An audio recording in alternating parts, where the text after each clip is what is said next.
Yan. Dami ko kasama. Yan. Andun yung iba ko kasama. Yan pa. Yan. Yan may mga kasama ko. Ayan po, puputulan namin. Ayan po, nakikita niyo po. Ayan po siya. Ito po na ginagawa ko. Magpuputol na po ako ng sibuyas. Ganyan po ginagawa namin po ng pasok. Mag-aarawan para may pambayad sa school, may pambaon. Kasi, hirap na kami, ganun. Nagpapakit pa talaga sa camera yung auntie niya, charot. Nuwas na rin kami nakarating niyan. Buti nga kami, hinatid kami ng shota ng kasama ko, charot. Ganyan ang gagawin namin ng kahapon.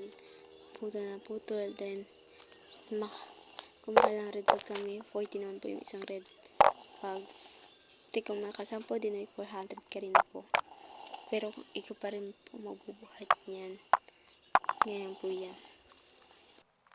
Ganyan ang ganyan yan. Ayan, pupunot. Diretso putol na po kasi ginagawa. Hindi ko siya binubunot. Tapos iipon. Hindi po ganun. Diretso ko na siya putol.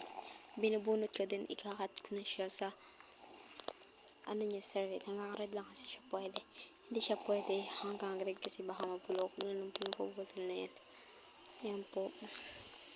Nakita niyo po yung namin.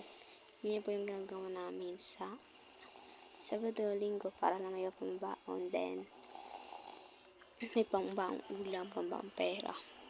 Para di masyado manghingi sa ulam namin. Ganun.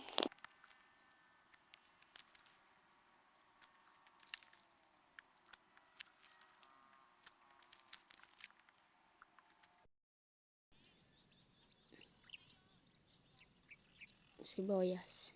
Daming sibuyas.